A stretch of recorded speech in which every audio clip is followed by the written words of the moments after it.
compartir a la gente.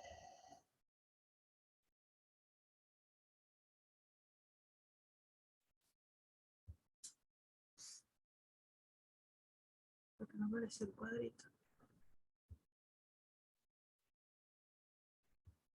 Aquí. Cuando le das así, y lo amplíes, se va a compartir con la. Listo. A media hora ya empieza a meter a todo el mundo.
Muy buenos días. Bienvenidos a esta conferencia gratuita del día de hoy. Mi nombre es Nair Canelón y estoy acompañada con el doctor José Zambrano. Buenos días. Muchas gracias por responder. El doctor José Zambrano es miembro de nuestra firma aliada RDR, Rangel Muros Rangel. Bueno, bienvenidos todos. Bienvenido, José. Muchas gracias, Nair. Buenos días a todos.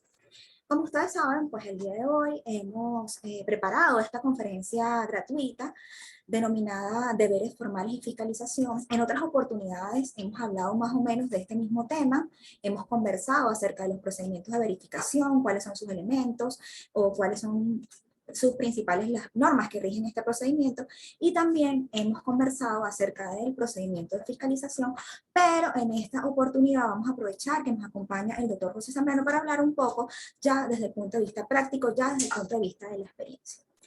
En primer lugar, como ustedes saben, nuestro Código Orgánico Tributario pues rige estos dos procedimientos y establece en forma expresa los deberes formales de los contribuyentes y responsables, lo tengo por acá, a partir o desde el artículo 155, también nos señala por quiénes deben ser cumplidos, y un poco para refrescar estos conocimientos podemos dar lectura al artículo 156 del Código Orgánico Tributario, por ejemplo, los deberes formales por quienes deben ser cumplidos, en el caso de las personas naturales, por sí mismas, los representantes legales o mandatarios, recordamos que debe estar todo esto establecido en algún documento, puede ser las actas de asamblea, algún poder, también en el caso de las personas jurídicas, de igual forma, por sus representantes legales o convencionales. En el artículo, por su parte, en el artículo 155 nos hace un listado de cuáles son estos deberes formales. Vamos a repasarlo un poco, vamos a meter a una persona por acá. Un poco lo que nos dice el Código Orgánico Tributario, bueno, cuando lo requieran las leyes y reglamentos, recordamos que hay todo un listado, por ejemplo, llevar en forma oportuna y debida los libros, inscribirse en los registros pertinentes, colocar el número de inscripción en los documentos. Después hay otro grupo de deberes formales, como emitir los documentos conforme a las leyes tributarias, conforme a las providencias, por ejemplo, las providencias de facturación. También tenemos por acá exhibir y conservar en forma ordenada cuando el tributo no esté prescrito en los libros de comercio, contribuir con los funcionarios, bueno, y así una serie de deberes formales, comparecer ante las oficinas de la administración tributaria, pero claro, la doctrina ha señalado que todos estos deberes formales y todas esas exigencias de la administración tributaria también tienen ciertos límites, entonces que deben ser respetados. No sé, José, ¿qué vamos a agregar acá un poco antes de continuar con lo que nos señala el Código Orgánico Tributario? Bueno, ciertamente, en refuerzo de lo que está comentando aquí Nair, pues bueno, tenemos particularmente los procedimientos de fiscalización y verificación, a partir de los cuales la administración tributaria lo que busca es, en efecto, constatar la existencia de los hechos disponibles, el cumplimiento de los contribuyentes de sus obligaciones tributarias, que digamos es el núcleo de la relación jurídico-tributaria que se traba entre el Estado y los ciudadanos, es decir, el conjunto de deberes y derechos que tienen como objeto principal o como fin último la recaudación. Y bueno, tenemos una serie de deberes formales que giran en torno, digamos que ellos gravitan en torno a la obligación tributaria, porque es que desde el punto de vista técnico, y eso creo que es importante tenerlo en cuenta en la práctica, porque de ahí se derivan unas consecuencias bien interesantes, que es que al final del día los deberes formales son son una serie de cargas, son una serie de deberes propiamente que tienen los contribuyentes para facilitar las tareas de investigación fiscal de la administración tributaria. Sí, precisamente la doctrina ha señalado que los deberes formales están enfocados en eso, en permitir el control de la administración tributaria. Exactamente. Y aquí, digamos, desde el punto de vista, todo ya viéndolo desde un punto de vista técnico, es lo que los abogados llamamos el bien jurídico tutelado, ¿no?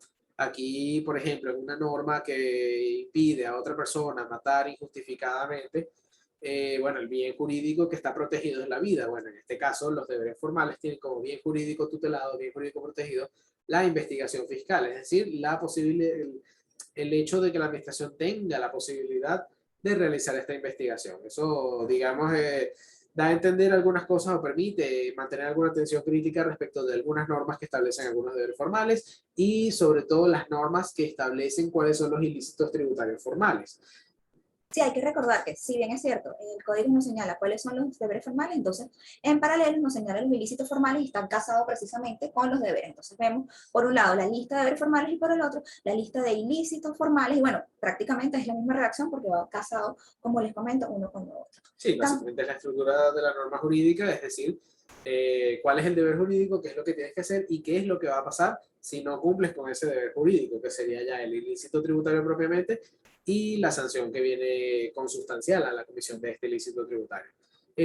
Lo que es la práctica, es importante tener en cuenta que hoy en día es mucho más común tener asuntos en la calle, en el día a día, relacionados con deberes formales que los asuntos relacionados con la determinación de las obligaciones tributarias y en consecuencia con los ilícitos materiales. No es que no vaya a ocurrir, no es que no vaya a ocurrir que un fiscal venga a exigir la multa por la comisión de un ilícito material, pero es más común el tema de los deberes formales porque es que, digamos, constituyen el día a día y la administración aquí lo que entiende es que con esta comisión de estos ilícitos se vio comprometida su facultad de fiscalizar.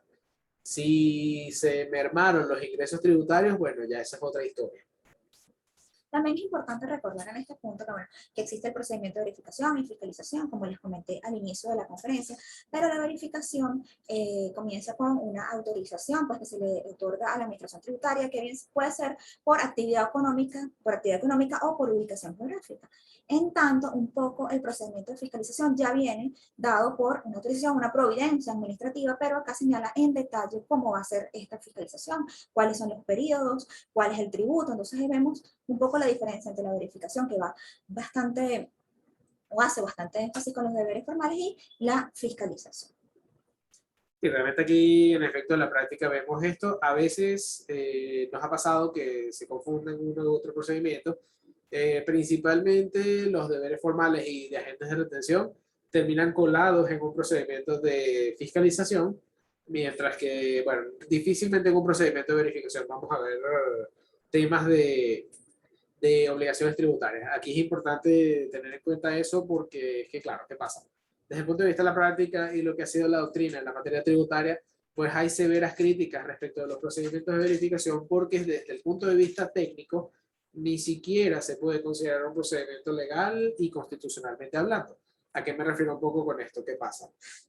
En un procedimiento de fiscalización, pues digamos, hay una, igual creo que Nair hará un detalle más o menos de cómo va el procedimiento de verificación y cómo va el procedimiento de fiscalización, pero bueno, las líneas centrales son que en un procedimiento de fiscalización hay, digamos, una fase donde el contribuyente se presenta, hace sus alegatos, manifiesta a la administración cuál es su posición respecto de lo que se está investigando.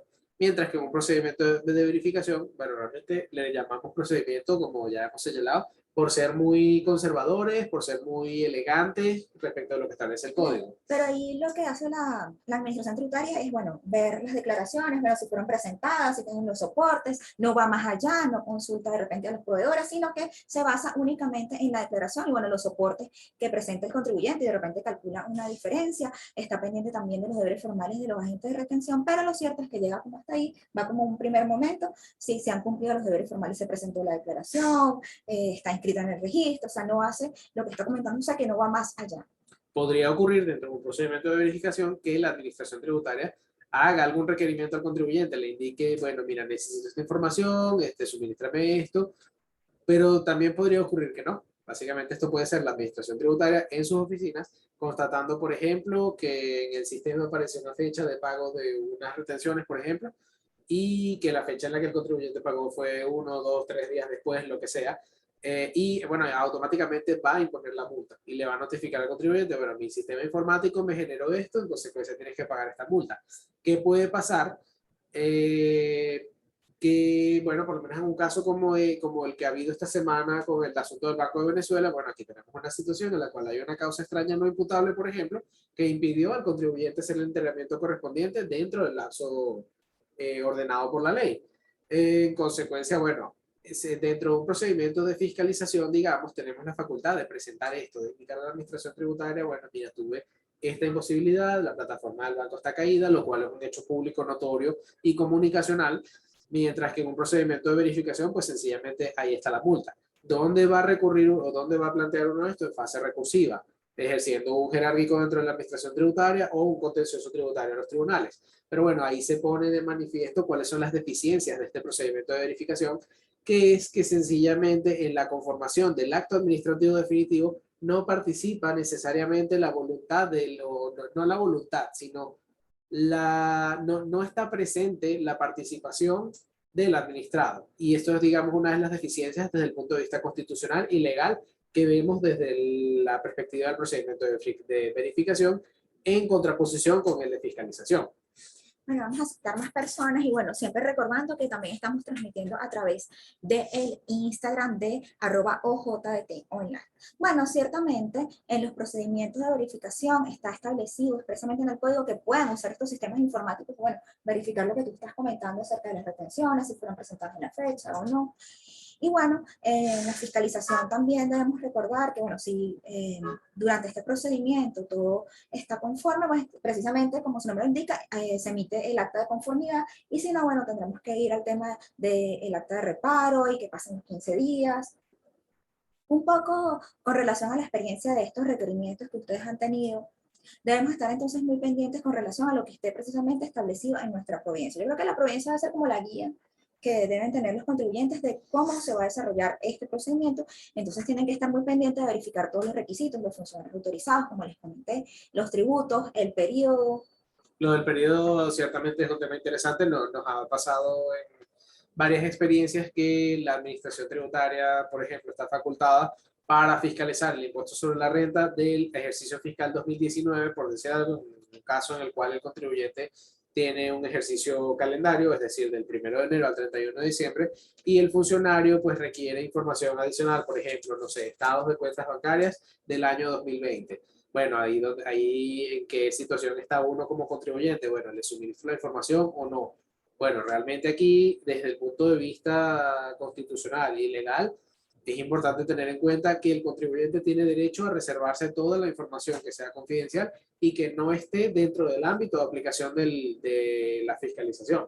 Así, si por ejemplo un acta de requerimiento solicita una información de un ejercicio ajeno al ámbito de actuaciones que le fue conferido al funcionario a través de la providencia, bueno, el contribuyente está en el derecho de indicar a la administración, bueno, no te voy a suministrar esta información porque no forma parte de este procedimiento administrativo. Si desea fiscalizar este procedimiento, este ejercicio fiscal, por ejemplo, en el caso hipotético 2020, bueno, la administración tributaria tendrá que emitir una providencia administrativa distinta para iniciar un procedimiento de fiscalización distinto. En aquellos casos donde, bueno, mi acta de requerimiento es una cosa y de repente recibo un correo electrónico, ¿a ti qué te parece esas situaciones de repente con estos requerimientos vía correo electrónico? Fíjate, eso es una cuestión bien interesante. Establece esto, el tema del correo electrónico es una cuestión que se viene desarrollando desde más o menos 2014 con la reforma tributaria de esa oportunidad que se hizo vía decretos leyes. Fíjense que ese código se estableció, artículo 35 o 36 más o menos del Código Orgánico Tributario, que la administración tributaria podía de mutuo acuerdo con el contribuyente, concertar un domicilio electrónico para la notificación de estos actos administrativos. Posteriormente, en la reforma de 2020, si mal no recuerdo, esa norma fue cambiada para indicar que la administración podía determinar, fijar el domicilio electrónico de los contribuyentes, que he visto yo más o menos en la práctica, más que todo en el caso de las personas naturales, que por ejemplo cuando uno va a actualizar el registro único de información fiscal, el RIF, la administración tributaria arroja a través del portal un mensaje en el cual se indica si el contribuyente está de acuerdo en que ese sea su domicilio electrónico para notificaciones. Bueno, no por supuesto para poder actualizar el RIF, pues sencillamente le das a aceptar. Es importante entonces tener en cuenta que esa dirección de correo que suministraron, pues va a ser podría ser el medio oficial de la administración tributaria para hacer notificaciones. Y bueno, por supuesto que implica esto, hay que resguardar esa información muy bien, tener claro cuál es la contraseña, siempre estar al tanto porque puede pasar que uno reciba un requerimiento o que uno reciba una orden de comparecencia ahí. ¿Qué he visto en la práctica desde el punto de vista de las personas jurídicas? No es un requerimiento formal, no es un acto administrativo formal el que notifican, sino normalmente son boletas de comparecencia. Esto, digamos, es una situación, o sea, su legalidad o su transparencia es dudosa, porque en la práctica lo que hemos visto básicamente es que hacen esta convocatoria, ¿verdad? El contribuyente acude a la administración tributaria y ahí es que recibe el acto administrativo correspondiente. Puede ser un acta de reparo, puede ser una providencia administrativa para inicio del procedimiento, puede ser una resolución de imposición de sanción, si es el caso de una verificación tributaria. Bueno, son situaciones que pueden ocurrir. ¿Qué ocurre? El mismo Código Orgánico Tributario indica a los contribuyentes que es un deber formal comparecer. En consecuencia, si uno no comparece, está sujeto al ilícito tributario correspondiente de no comparecer. En consecuencia, que básicamente, digamos, esto, yo le llamo, esto es un truco legal, que por supuesto está en una especie de zona gris, pero jurídicamente no es inválido. Sí, la administración está facultada para hacer estas boletas de comparecencia. Y claro, el código no le establece ninguna limitación a la administración sobre este derecho, o sobre esta facultad. ¿Qué debería ocurrir? Bueno, que en la boleta de comparecencia esté indicado sobre qué es que vamos a trabajar, sobre qué es que vamos a tratar en la administración tributaria. Sin embargo, bueno, evidentemente esto no es una invitación a nadie a cuando reciban una boleta de comparecencia, pues bueno, mira, si no me dijeron sobre qué no voy a ir. Bueno, no, porque estamos expuestos al ilícito formal por no comparecer. Lo ideal es comparecer, bueno, recibir los actos administrativos que sean necesarios. Por supuesto, siempre es útil o siempre es razonable conversar con sus asesores financieros y legales antes de acudir a la administración tributaria. Sí, porque también hay un ilícito formal vinculado a impedir el control de la administración tributaria. Entonces, de repente, por ahí tenemos entonces varios ilícitos y por eso es que siempre es importante pues, consultar con su asesor jurídico para que evitemos estas situaciones. También un poco de lo que señala el Código Orgánico Tributario con relación a las facultades de fiscalización y determinación. Bueno, practicar las fiscalizaciones, bien sea en el establecimiento del contribuyente o en sus propias oficinas. Tenemos también exigir a los contribuyentes, bueno, la exhibición de su contabilidad y demás documentos relacionados con su actividad. Algunos nos han comentado que, bueno, que de repente les han dicho, le ha comentado la administración tributaria que, bueno, que la contabilidad debe estar ahí, que la contabilidad la tenía el contador, entonces se presentan todas estas situaciones. Porque recuerden también que dentro de lo que señala el Código Orgánico Tributario, hay una serie de supuestos con relación a retener la contabilidad. Es válido pues que la administración tributaria retenga la contabilidad por un plazo no mayor de 30 días continuos en algunos de estos supuestos. Tenemos por acá, por ejemplo, que no se nieguen a lo que les comentaba, se nieguen a entregar la contabilidad o que por alguna circunstancia pues no esté disponible, no se hubieran, tenemos acá, no se hubieran registrado contablemente las operaciones efectuadas por uno o más periodos, existan dos o más sistemas de contabilidad de distinto contenido, no se hayan presentado dos o más declaraciones pese a haber sido requerida su presentación por la administración tributaria, y vemos entonces cómo pueden retener la contabilidad. Entonces los funcionarios, bueno, aquí hay otros ejemplos como el contribuyente responsable se encuentre en huelga o suspensión de labores y bueno, que hayan alterado o destruido algunos sellos precintos. ¿Qué opinas tú acerca de esto? Bueno, de la contabilidad que está en la oficina, que se la lleva el contador. Bueno, claro, lo lógico, lo ideal es que la contabilidad esté lo más al día que se pueda y por eso es que uno pues, debe estar muy pendiente de eso, debe trabajar con un asesor jurídico de confianza y que sea efectivo y que logre mantener esa contabilidad al día, porque bueno, la fiscalización puede ocurrir en cualquier momento. Evidentemente hay situaciones que por supuesto pueden escapar de las manos del contribuyente. Lo importante es siempre mantener una comunicación efectiva con el funcionario, darle a entender que bueno, que las circunstancias por las cuales en el momento preciso en el que el funcionario se presente no se le esté entregando la contabilidad, se pueden solicitar prórrogas a la administración tributaria para cumplir con los requerimientos. Lo importante es siempre tratar de mantener ese flujo constante de información. En relación con el asunto de la retención de la contabilidad, bueno, vean, como bien leyó Nail, se trata de supuestos muy específicos en los cuales la investigación fiscal se puede ver comprometida, ¿sí? Y en consecuencia, pues se faculta a la administración tributaria a retener esta contabilidad por un tiempo limitado, porque, bueno, por supuesto, del otro lado están siempre los derechos del contribuyente a ejercer sus actividades económicas. Ok, revisando acá el chat que tenemos por Zoom, tenemos un comentario. A comienzos de este año, el CENIAC realizó fiscalizaciones y solicitó la información requerida por la Providencia se plasmara en un CD y a través de este medio realizaron las fiscalizaciones o también se podían llevar las copias de los documentos. Sí, normalmente cuando se trata de cálculos, hojas de Excel, normalmente, por ejemplo, relaciones de pagos y retenciones, mayores analíticos, balances de comprobación, la administración tributaria suele pedir esto ahora en medios magnéticos. Es perfectamente válido, no necesariamente hay que entregar el documento papel, por decirlo de alguna forma.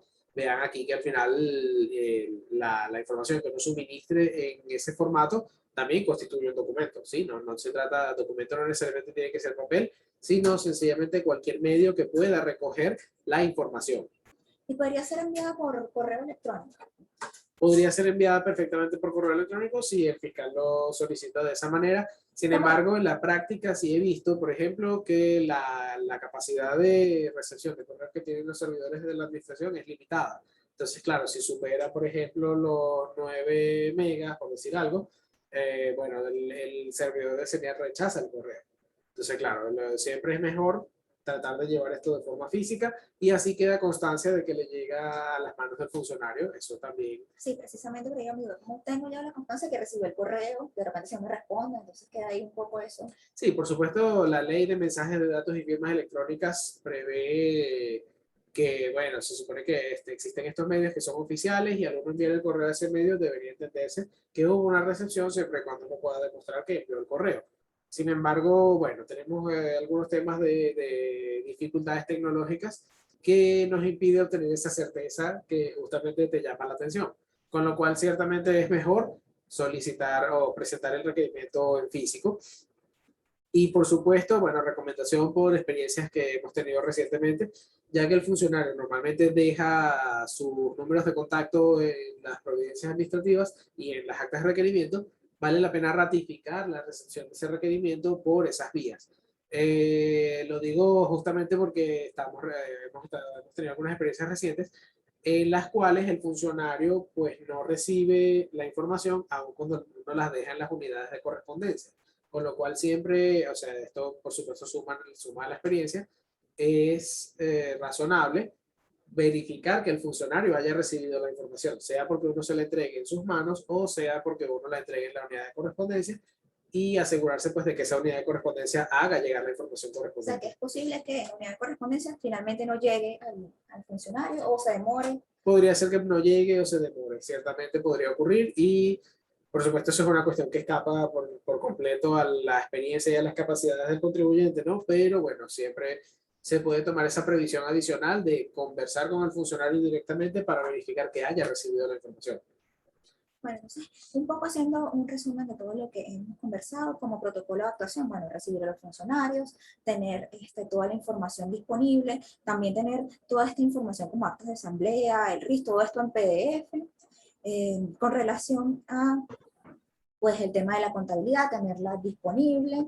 Ahora, cuando la administración tributaria de repente se quiera llevar algún equipo, ¿cuál tú crees que es? O sea, siento yo que de repente identificar estos equipos para que, bueno, quede constancia de cuáles se llevaron, todo este tema de identificar de repente algunos equipos o algunos. Claro, al final no debería, o sea, la administración no debería llegar a la situación extrema de llevarse equipos porque si lo que requiere es información, pues esta información pues, puede ser respaldada en uno de estos medios magnéticos. ¿Qué sí podría pasar? Bueno, podrían pasar situaciones relacionadas con las máquinas fiscales. Ciertamente, vale la pena dejar constancia de esto. Sobre eso yo recomendaría muy particularmente solicitar al funcionario que suscriba un acta de recepción de la información que se les está dando. Creo que tenemos una persona con el micrófono abierto, si por favor lo puede cerrar para que no interfiera con nuestra conferencia. Bueno, continuando con nuestro tema, también hay otro punto que ha estado haciendo como ruido en los últimos tiempos, que tiene que ver con de repente el control posterior que puede realizar la administración tributaria. Exacto, aquí tenemos un comentario. Les consulto qué ocurre con las refiscalizaciones o fiscalización. Bueno, esto es un poco lo que ya he estado haciendo la introducción con relación a este control fiscal posterior. No sé si, bueno, está previsto en el artículo 204 de este nuevo Código Orgánico Tributario del año 2020. Antes estaba como parte de unos artículos dentro del procedimiento de fiscalización, pero en esta oportunidad destinaron o elaboraron un artículo específico para este caso y nos señala, bueno, que cuando la administración tributaria tenga conocimiento, presuma de que hay algunos hechos nuevos o también presuma que el funcionario incurrió en el artículo 62 de la Ley contra la Corrupción, pues puede hacer estas nuevas fiscalizaciones, este control posterior tributario. Recordemos que este artículo 62 de la Ley contra la Corrupción es una remisión expresa a una ley fuera de las leyes del sistema tributario y nos habla si el funcionario recibió algún tipo de dádiva, algún tipo de regalo. Entonces, que esto quede demostrado, pues la administración tributaria podrá nuevamente hacer esta fiscalización o este control posterior tributario. No sé si quieres hacer algo en relación a esto. Sí, aquí en la práctica es importante tener muy en cuenta que bueno, los supuestos para los cuales procede este control posterior son muy específicos, son muy extraordinarios, por llamarle de alguna forma, porque es que, claro, aquí lo que está lo que está comprometido es un derecho del contribuyente, que es el derecho de llegar a un acto administrativo definitivo, a obtener un cierto nivel de certeza. Es lo que, digamos, es lo que equivalente a la cosa juzgada en materia judicial, es lo que en doctrina administrativa llaman Cosa doctrina juzgada administrativa. sí, cosa juzgada o cosa decidida administrativa, que es el derecho a que el contribuyente no le estén revisando constantemente el mismo hecho imponible, el mismo tributo dentro del mismo periodo. Se supone, lo ideal es que la fiscalización llegue a un estado, a un acto administrativo definitivo y que sea exhaustivo respecto de lo que se está investigando. ¿Sí? Aquí Y un poco para brindar seguridad jurídica pues, a los administrados. sí. Y ciertamente hay una providencia que otorga la facultad a una dirección del CENIAC para realizar estas fiscalizaciones. O tenemos entendido que bueno, debe ser sobre los mismos elementos que se revisaron en la primera fiscalización. O sea, no puede ir más allá, no puede significar una nueva fiscalización de los elementos que ya se revisaron.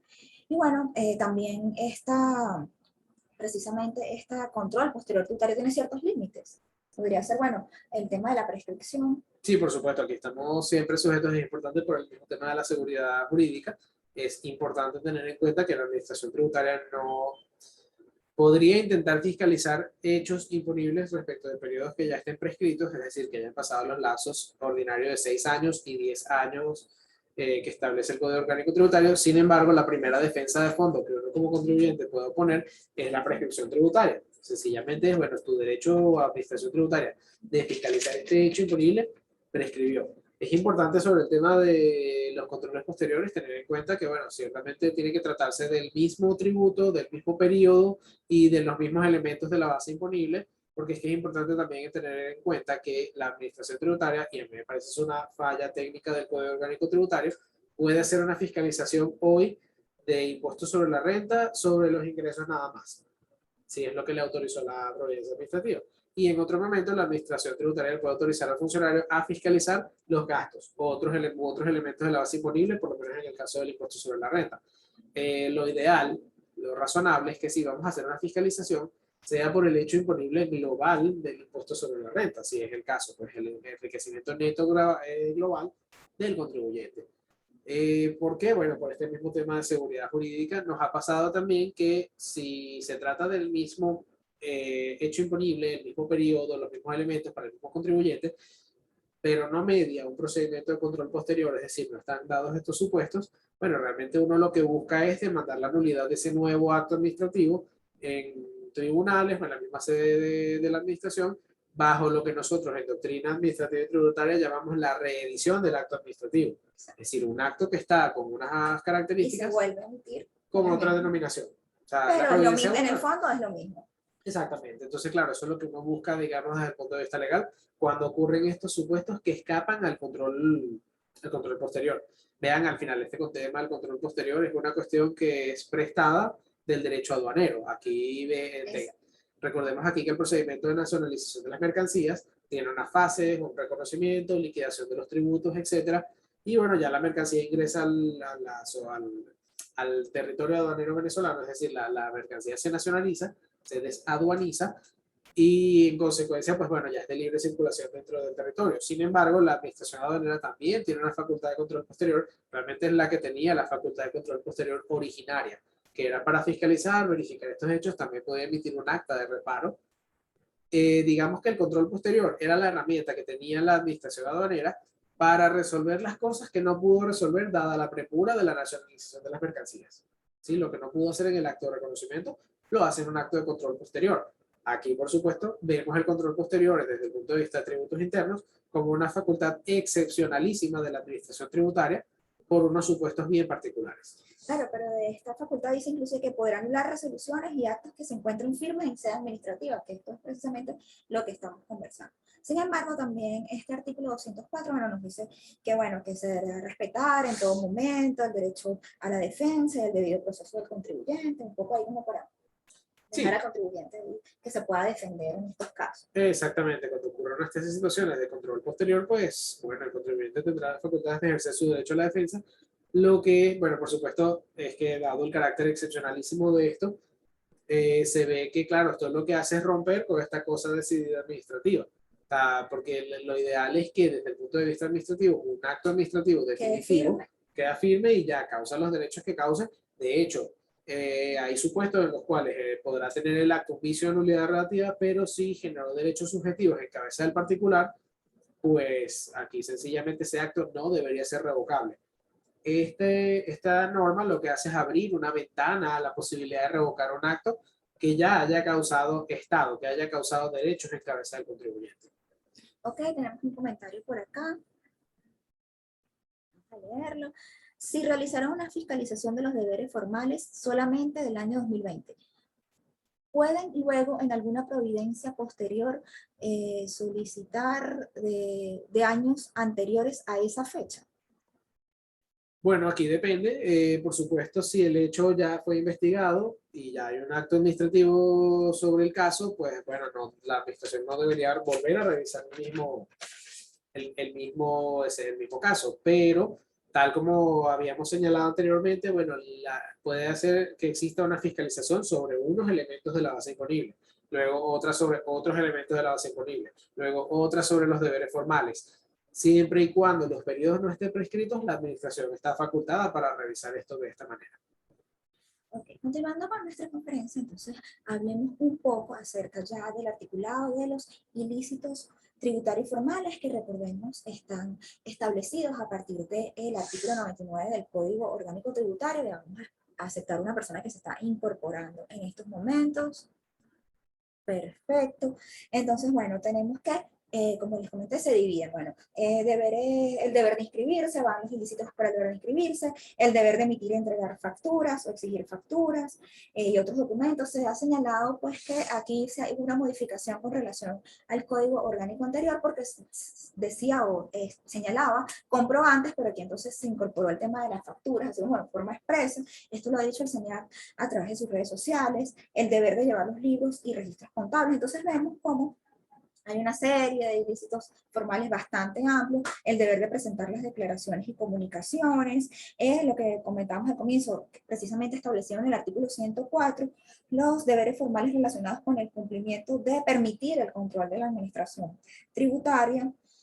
También, bueno, este artículo 104 en el numeral 8 es lo que yo les comentaba, impedir o obstruir por sí mismo personas interpuestas el ejercicio de las facultades otorgadas a la administración tributaria. Entonces, claro, ahí tenemos que medir un poco nuestras actitudes, no vaya a ser que se entienda que estamos construyendo la posibilidad de facultad o la facultad de fiscalización o de verificación de la administración tributaria, y así va todos los ilícitos pues descritos, informar y comparecer, pero claro, todo esto entonces tiene su sanción, que recordemos que las sanciones han sido establecidas con la moneda de mayor valor publicada por el Banco Central de Venezuela, que hemos tenido conocimiento que se imponen en el equivalente en euros, y bueno, también está la sanción de clausura.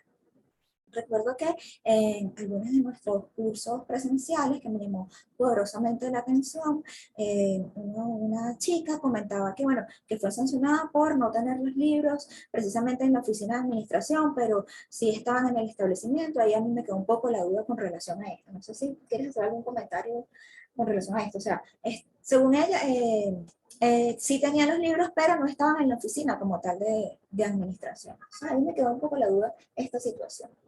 Bueno, aquí, por supuesto, el problema con la forma en la que están redactados estos ilícitos Se ve también como un tema de interpretación. Hay un poco. se presta, es que ese es el problema un poco de la forma en la que están configurados los ilícitos formales en el Código Orgánico Tributario.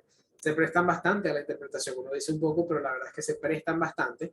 Hemos tenido algunas experiencias en las cuales el fiscal sanciona al contribuyente por no llevar los libros de la forma en la que establecen las normas, pero hay situaciones en las cuales las normas no prevén nada sobre cómo se llevan esos libros. Un ejemplo, un poco poniéndonos desde bastante pragmáticos, que es el caso de los libros de compras y ventas de IVA. Creo que eso es una de las cosas en las cuales hay menos criterio unívoco por parte de la administración tributaria y de los contribuyentes sobre cómo se llevan los libros de compra y venta.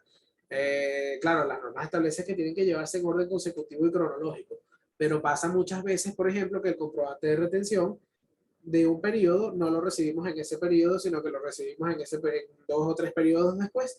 ¿Qué pasa? Hay que registrar en el libro para poder aprovechar en el periodo la retención, pero eso es una retención que se produjo 3 periodos atrás. No guarda ningún orden consecutivo ni cronológico. Lo registro arriba, lo registro abajo, lo registro en un cuadro aparte en el libro de compras y ventas. Bueno, aquí no hay un criterio unívoco. Por supuesto que puede ser uno, elevar una consulta a la administración tributaria para ver cómo se llevan estos libros, o bueno, tratar de manejar las cosas lo mejor posible con el funcionario para que pues se entienda que nosotros tenemos toda la voluntad de cumplir los deberes formales y que tenemos la voluntad de salvaguardar las facultades de fiscalización por parte de la administración tributaria.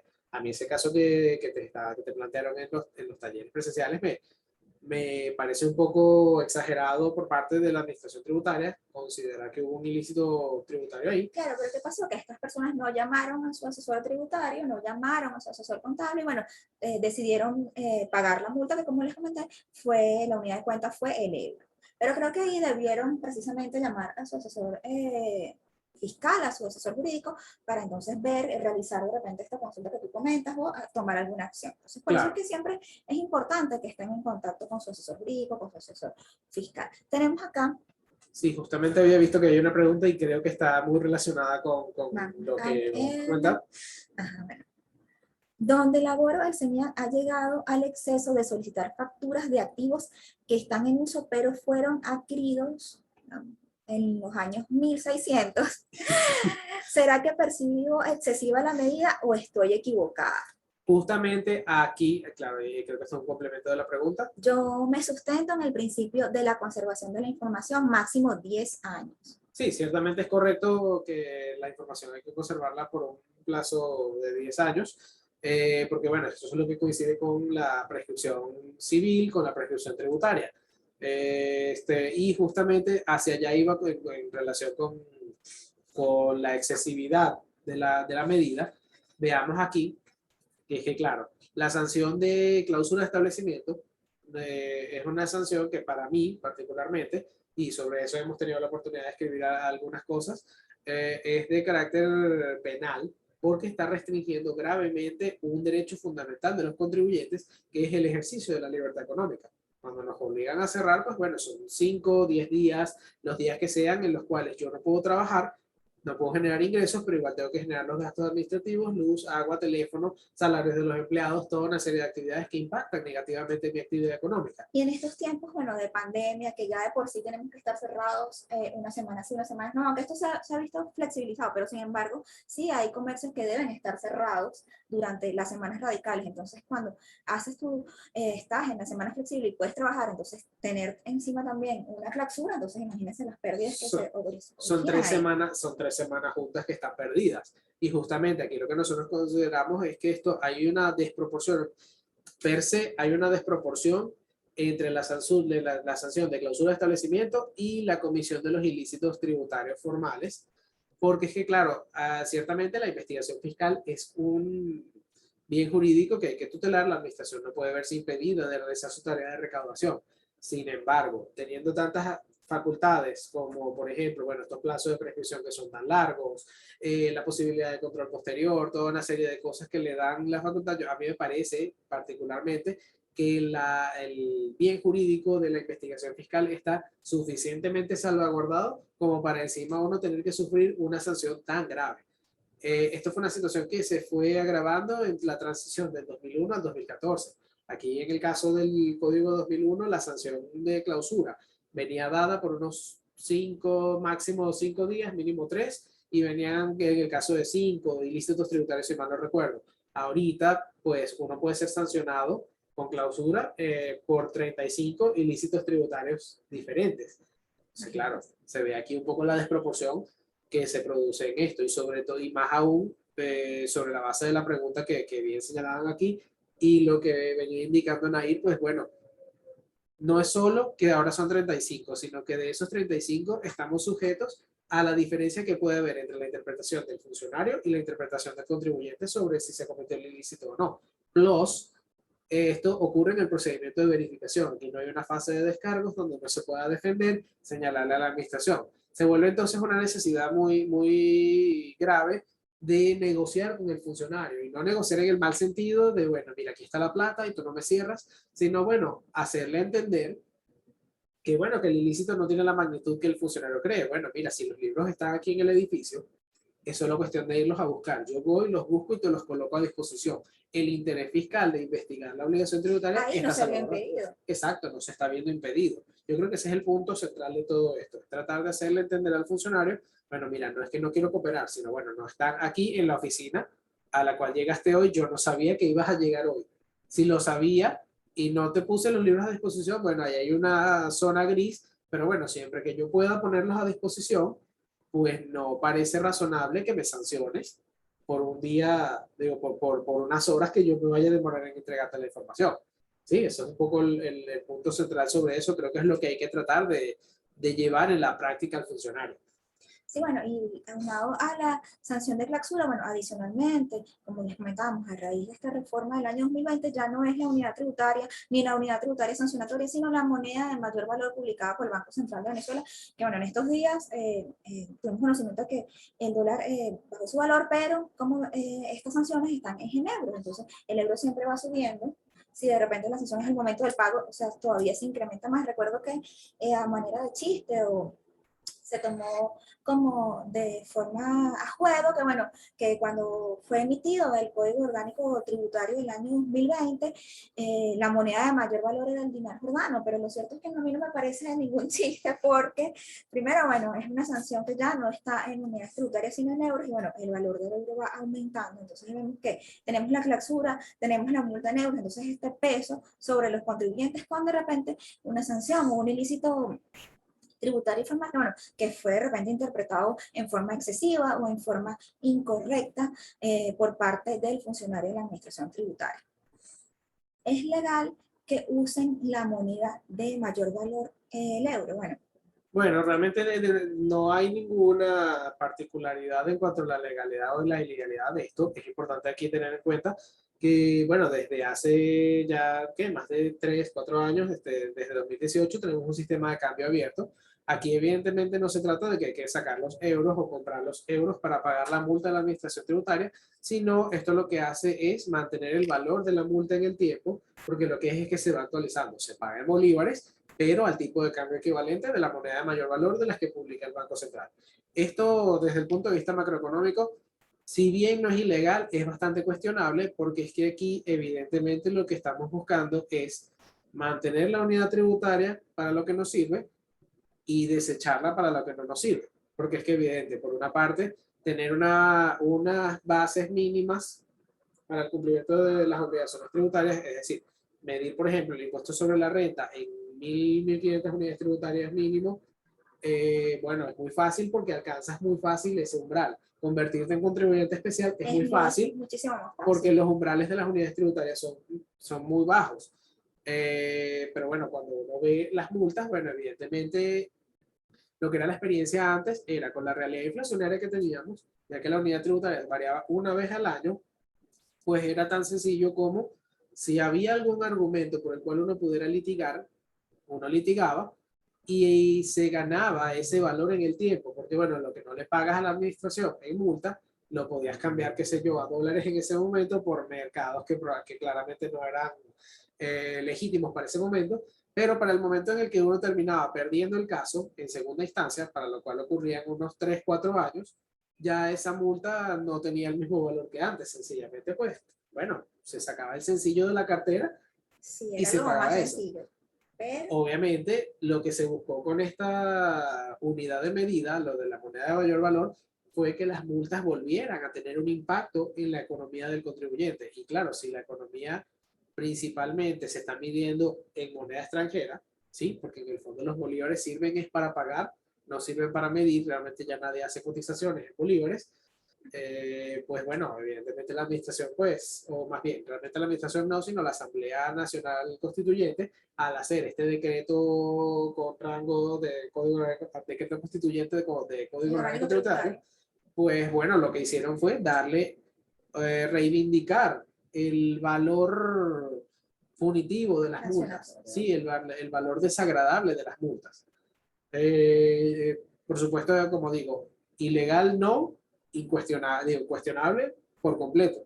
Porque en el fondo, ¿qué debería ocurrir? Bueno, la unidad tributaria debería reflejar la verdadera situación inflacionaria de Venezuela. Porque es que esa es la forma en la que está configurada desde 2001 la unidad tributaria. ¿Qué ocurría antes? Bueno, el CENIAT emitía su informe, la Comisión de Finanzas emitía su informe sobre la base de los índices de inflación publicados por el Banco Central de Venezuela y el Instituto Nacional de Estadística, y bueno, sencillamente era hacer el ajuste aritmético. La unidad tributaria crecía como crecía la inflación aquí en Venezuela. Sí, tenía un poco más sentido que en los últimos años que ha perdido entonces totalmente su sentido de la unidad tributaria, lo que realmente fue implementada. Bueno, estamos casi por terminar. No sé si alguno de nuestros participantes quiera hacer alguna pregunta o algún comentario final. Recordemos que estos temas de los deberes formales y fiscalización, bueno, siempre están en la palestra porque siempre es como el día a día de actuar de la administración tributaria, el día a día de lo que tienen que estar pendientes, muy pendientes los contribuyentes, bueno, a los fines de evitar entonces ser sancionados. Por acá, mayores comentarios. Bueno, les recordamos, como siempre, seguirnos a través de nuestras redes sociales, @OJDT Online, en Instagram, estamos en Facebook. Precisamente hoy estamos transmitiendo Instagram esta conferencia gratuita. Les recomendamos, como siempre, que estén siempre a la mano de sus asesores fiscales y jurídicos. Tenemos aquí cómo actuar si un funcionario te solicita un soborno. Bueno, por supuesto, pues evidentemente lo que debe ocurrir aquí es que sencillamente, mira, nosotros estamos haciendo un procedimiento desde el punto de vista legislativo. Yo creo que más que preguntarnos si hay que solicitar un soborno, digo, si hay que responder algo con un soborno, es mejor blindarse de una manera tal que no lleguemos a esa situación, ¿sí? Tener al día nuestros deberes formales, nuestras obligaciones tributarias, y bueno, si tenemos argumentos de defensa, pues lo mejor al final del día es presentar nuestros argumentos de defensa. Más aún cuando, como bien señaló Nair, pues hay un procedimiento de control posterior que justamente parte de la base de esto. Un soborno es un acto de corrupción.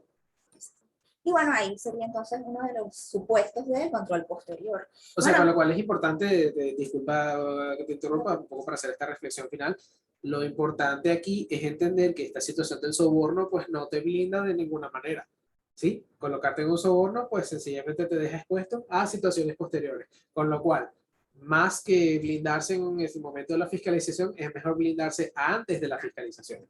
claro, entonces con su asesor fiscal, con sus asesores tributarios, pues revisar todo el cumplimiento de estos deberes formales, estar al día. De repente será necesario entonces que usted se audite y también ahí va a necesitar entonces a sus asesores precisamente para auditarse y evitar todo esto. Pero bueno, a pesar de que el funcionario venga con una intención de soborno, pues usted pueda frenarlo. ¿Por qué? Porque usted sabe que su situación fiscal está en forma correcta. Y que tienen los medios de defensa si al final el procedimiento administrativo no va a terminar de la forma favorable que espera el contribuyente. Bueno, aquí nos están agradeciendo por toda esta cápsula de información. Sí, sabemos que esto puede dar para hablar muchísimo tiempo, pero tenemos el tiempo reducido. Yo quiero darle las gracias el día de hoy a todos ustedes por estar acompañándonos, a todos los que nos acompañan a través de Instagram y también a el doctor José Zambrano, que como les comenté, es parte de la firma aliada Rangel de Moro Rangel. O sea, que está acompañándonos el día de hoy. Gracias, muy bueno, excelente. Bueno, Gracias. Recuerden seguirnos, como les comenté, a través de nuestras redes sociales. Vamos a tener conferencias gratuitas sobre temas laborales y sobre temas fiscales. En el próximo mes tenemos planificado hablar precisamente de los ilícitos formales materiales y un poco también de los ilícitos penales para que, bueno, hagamos una revisión como esta con relación a estos ilícitos. Queremos entonces despedir y nuevamente agradecer su participación, deseándoles entonces un muy feliz día. Luego, buen día.